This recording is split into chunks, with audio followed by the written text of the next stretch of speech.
Small political parties are doomed if this legislation passes into law, and both the ANC and the DA support it. Let's check it out. The legislation I'm referring to is an electoral threshold, which Helen Zille is pushing to be adopted by Parliament. But before we get into it, could I please remind everyone to subscribe to the channel? It's completely free, and all you have to do is click on the subscribe button in the bottom left corner of this video. Now let's begin. So for those of you who may not be aware of what an electoral threshold is, this is a minimum percentage of the vote that every political party needs to obtain in an election in order to receive seats in Parliament. So for example, if the threshold is 1%, then every political party needs to obtain at very least 1% in order to get seats, and if they even get 0.99% or less, they end up with nothing. So jumping into this Newsday article, we see that Helen Zille has called for threshold legislation to be implemented before the next local government elections. And so she actually wants this to be implemented on the municipal level as well. So during her interview with Newsday, Helen Zille explained that her reason for this is because oftentimes smaller parties are able to call the shots and receive positions that are greater than what you generally expect them to get given their election results.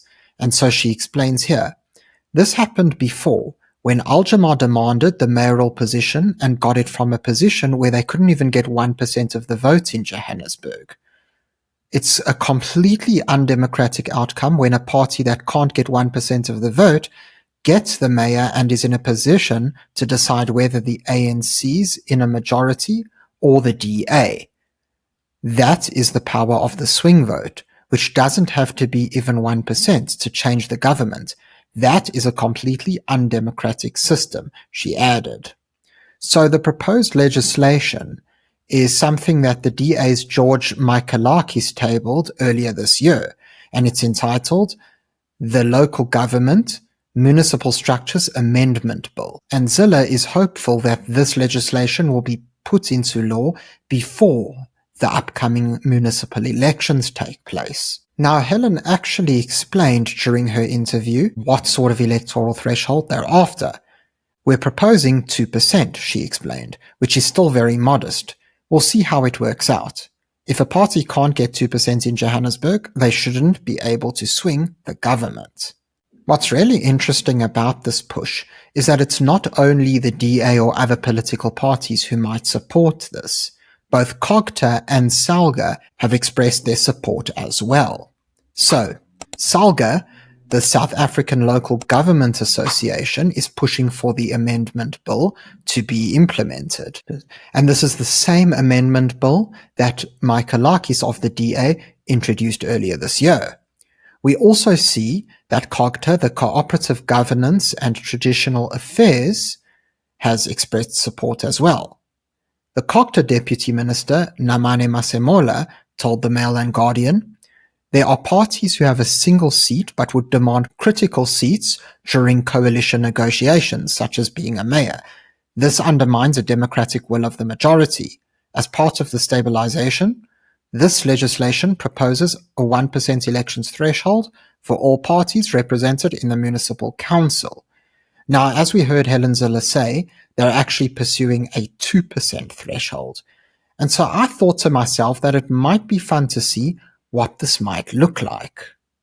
While this specific amendment bill is targeted at the municipal level, it's safe to assume that electoral thresholds are something that is going to be pushed for on all levels of government, including provincial and national government as well.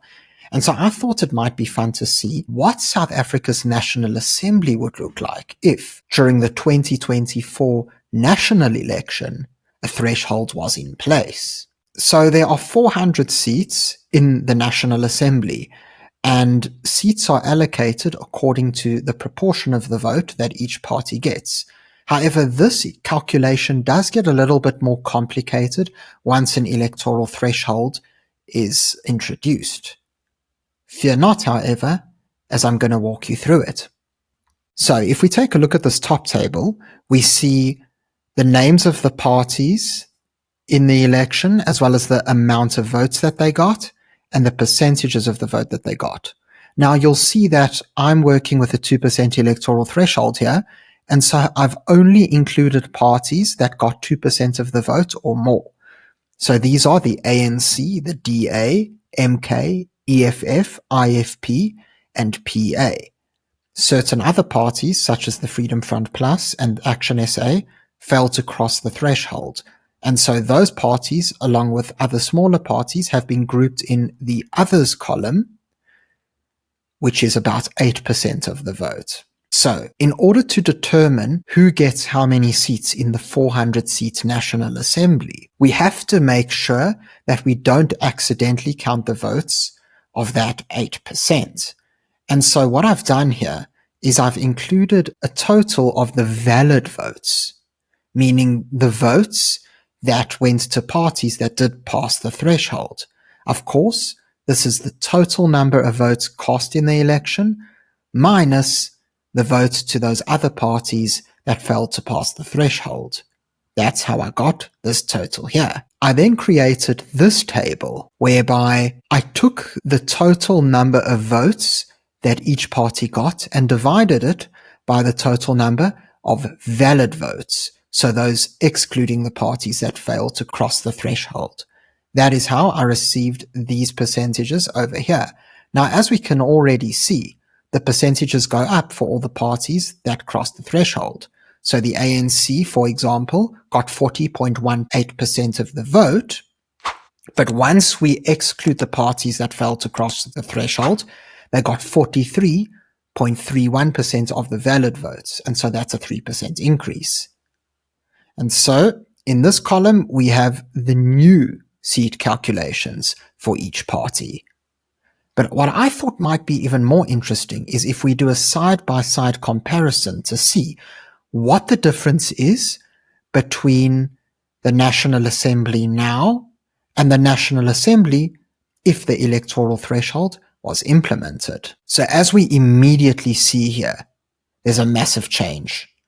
If we look at the change in seats, the ANC has 159 seats at present without a threshold, but this gets boosted to 173. The DA goes up to 95, MK goes up to 63, EFF goes up to 42, IFP goes up to 18, which is just a 1-seat increase, and the PA actually stays the same, mostly because they already had such a tiny percentage of the vote to begin with. But what becomes really interesting to see is how the percentages of seats that each party got in the National Assembly changes. So as we can see in the old totals, the percentage that each one got is more or less the same as the total number of votes they got in the election, right? But all of a sudden, if we look at the new totals, we see that this goes up dramatically. Take a look at the ANC. In the old composition, they had 39.75% of the National Assembly seats. In the new one, with the threshold, they'd get 43.31%. Same as the DA. They had 21.75%. This would go up to 23.74%, and so on. And so what this actually does is it changes the power dynamics in Parliament quite drastically. For one, those small parties that are able to make and break coalitions all of a sudden lose that ability to do so. What we also see is that, yes, the influence of the parties that do pass the threshold increases beyond the percentage that they got in the election. But this also isn't necessarily such a bad thing. This actually helps to stabilize whatever coalitions form, because all of a sudden there are fewer players to choose from and it's easier to make coalitions. So for example, if the DA, MK and EFF wanted to form a coalition, well, together they already make up 200 of the 400 seats. and so they can. Of course, I understand we don't expect that to happen in South African politics at the moment, but it's just good to see the different kind of possibilities that all of a sudden can arise. These outcomes are possible without needing to rely on a whole string of tiny parties with barely any of the vote. There's also another advantage, which I would argue is probably the most important advantage to this electoral threshold system. This is what ends up with the small parties. You see, when you have a party like the Freedom Front Plus or the Action SA that are so close to hitting the threshold, it encourages them to unite with other like-minded parties to perhaps build a more popular bloc that can pass the threshold. This way, you unite different parties according to ideology, and you ultimately make people's votes count more. This is a positive development, and who knows what kind of electoral setups will form. For example, we've already seen that Unite for Change has been established, whereby Rise Mzansi, Bossa, and the Good Party decided to coalesce. We might also see other formations arise.